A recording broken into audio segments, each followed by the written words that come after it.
Okay, we all set, TV? Fantastic. Our second and final press conference for today is with Combank Matildas defender and cap number 140, Clare Polkinghorne. Clare, you are in your home city. You started not far from here. In fact, your career did start here at QSAC. What has this whole experience meant for you? Yeah, to be honest, it's been pretty surreal to be back where it all began for me at a World Cup, and it's sort of come full circle. So it's something I never thought would happen in my career, and I've just loved every moment of it. If you can raise your hand, and we'll get the microphones to you for questions. A bit of a weird one. We saw Marta go out, and she's obviously been a legend of the game. We saw how emotional that was, even for the Jamaican players. You guys have played her, and you've played her a few times as well in the Aussie jersey. Can you just talk us through what she meant for the game and your thoughts about Brazil? Yeah, I mean, Marta, she's an absolute legend of the game, and what she's been able to do for women's football and to inspire so many young players, male, female, just lovers of football. She was everyone's idol, and just what she's been able to do for the game, 6 World Cups, absolutely incredible. So she's definitely going to go down as one of the best ever, and I was lucky enough to play against her a number of times, and she was the ultimate competitor, and she's definitely a legend of the game. Next, any others? Yep.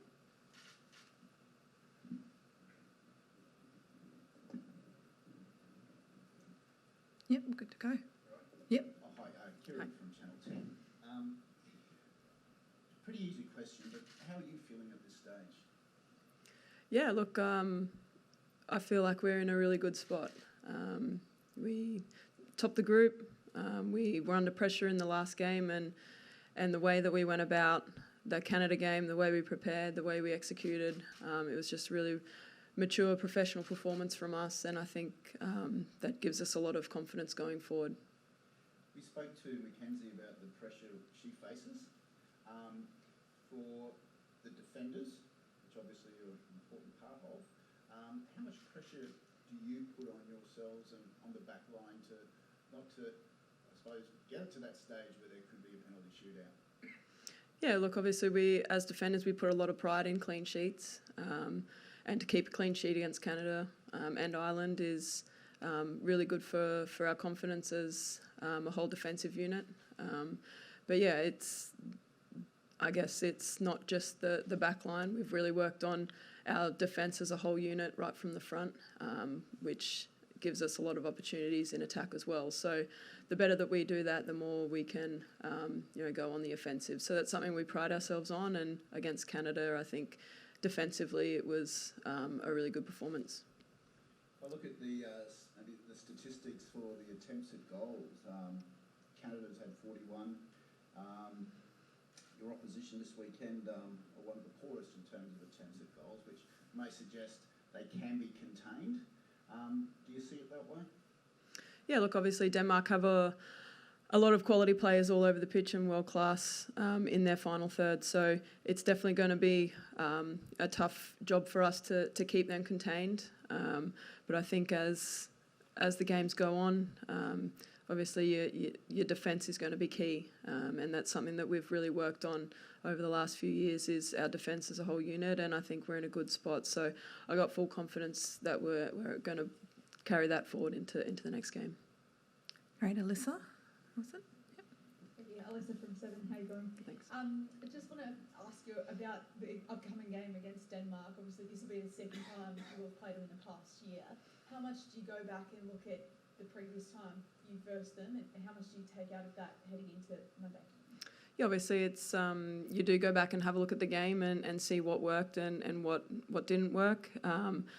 Obviously it's almost been a year or over a year, so things have changed since then.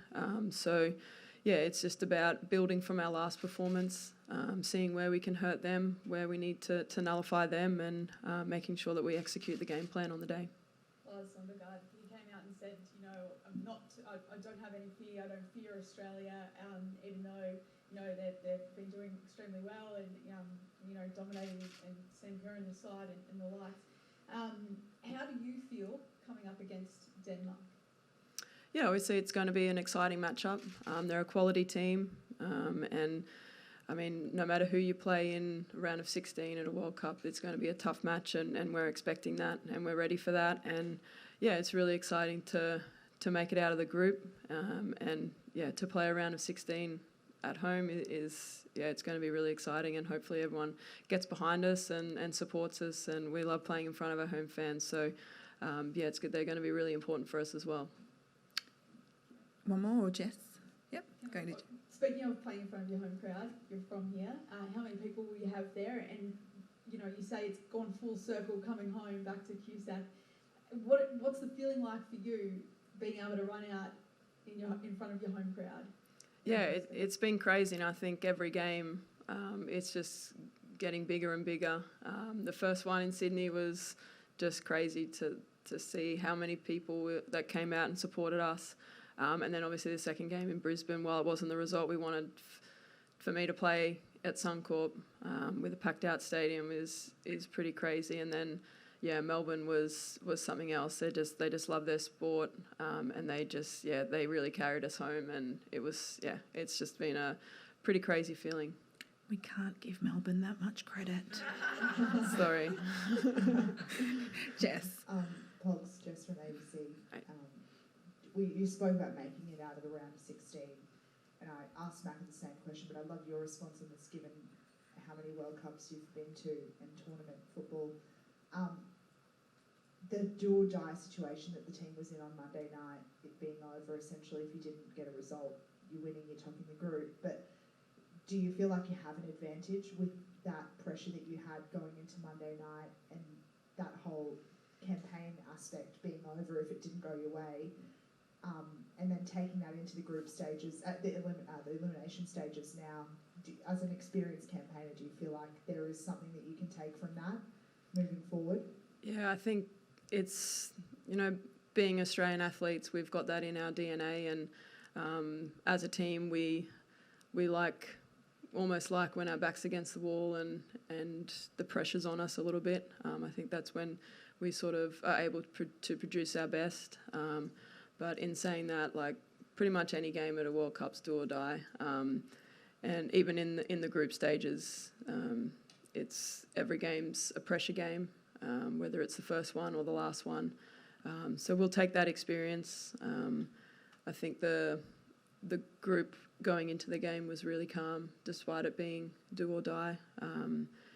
And I think that just shows the maturity that we have in the group, the character that we've got in our group, and that mentality of, I guess, the never say die attitude that has been ingrained in us for generations past as well.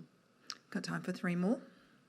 Can I just follow up on that? So essentially, like the Nigeria loss in a way is almost like the loss that you not needed to have, but sometimes that can come in an elimination game and then it's too late, like the campaign's over. Like in a way you were fortunate that happened in the group stage. You could recover and you can have that lesson now of like, we cannot make those mistakes again in this competition. Yeah, and I think, I think we didn't, obviously it wasn't in the plan to lose that Nigeria game, but I think the way that the girls bounced back shows a lot about our team and our character. So I think we can definitely use that moving forward. And yeah, as I said, we'll look to prepare and execute the game plan as best we can. And yeah, I've got full confidence in the girls. We'll go to Jess and then we'll go to Isabel. Hi, Claire. Jess Carson, Sky Sports. I'm interested in your mental processes, being that you've stayed at the top of the game for so long, been to 5 World Cups. How difficult is it to prepare yourself mentally year after year after year? Yeah, I guess that's definitely a challenge to mentally stay, I guess, at the top of your game and making sure that you're doing everything that you can to improve yourself as a footballer. And it's pretty easy to find motivation to play for this team.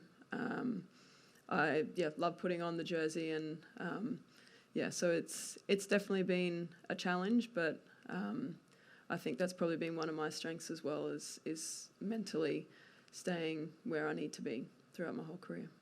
Isabel, and then we'll finish with Anna.